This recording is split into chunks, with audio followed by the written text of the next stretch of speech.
Dad's really ready this time for real.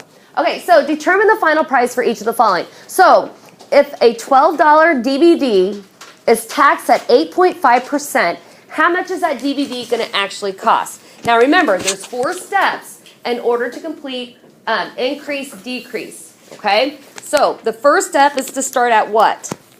Every single time. 100%. Then I'm going to add my percent change, right? Or my percent increase or decrease, which is 8.5%. Because if it's taxed at, that's going to be an increase. So it's going to be 108.5%. So that's step 2. Because step 3 is to change that percent to a decimal to get our multiplier, which is going to be what?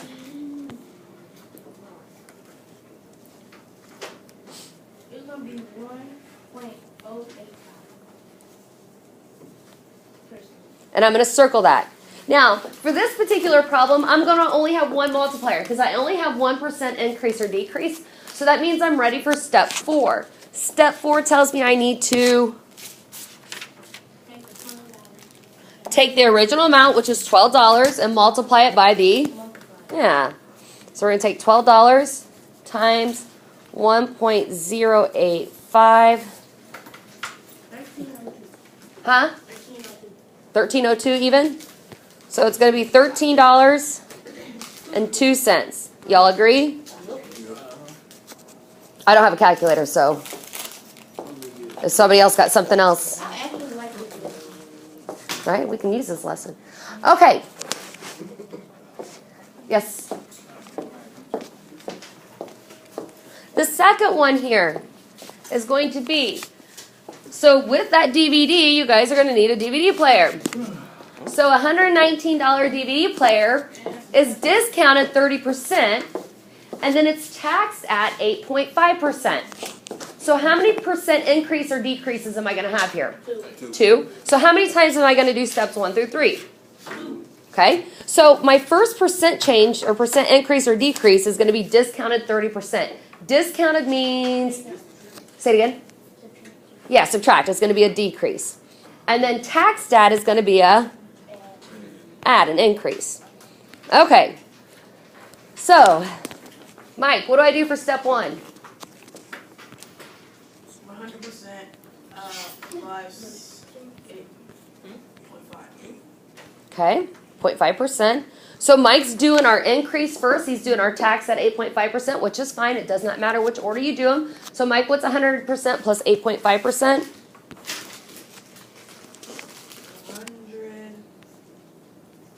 plus 8.5 equals 108.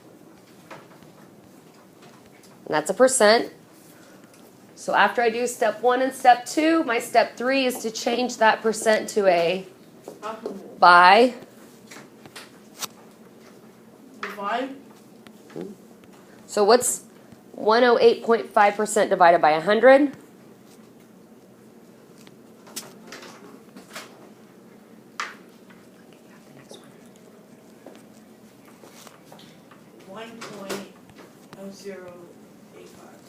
And we're going to go ahead and circle that. We're going to use all those numbers.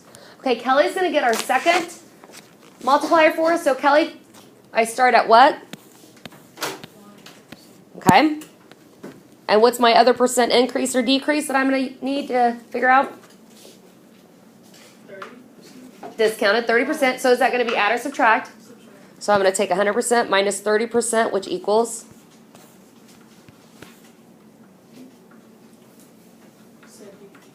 70%. Now I change this percent to a decimal by dividing by 100. So how do I divide? Or when I take 70% divided by 100, what does that get me?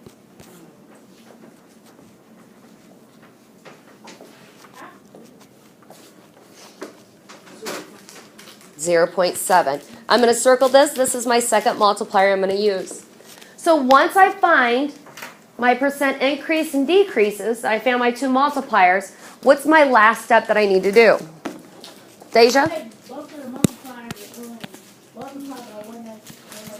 So I take my original amount and multiply it by both of my multipliers. Now remember, my multipliers, I don't estimate or round up. I use the whole number for my multiplier. Now my money, the price of the item, I may have to round to the nearest cent or the nearest hundredth, dependent on what I end up getting when I multiply these three numbers together. So when I multiply, or when you multiply 119 times 1.085 times 0.7, what do you end up getting?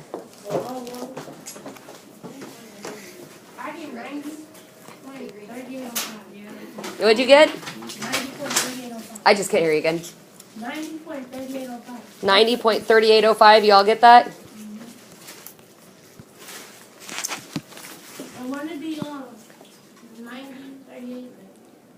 So yes, so what Daisha ended up getting once she rounded was $90.38. So looking at this, we have to round it to the nearest cent, which is the hundredths place spot. We look to the right of the hundredths, 5 or greater, so that 8 stays the same. So the price of that DVD player Or a zero. is going to be $90.38. Where at, kiddo? Here? Yeah, my handwriting's a little sloppy. So $90.38.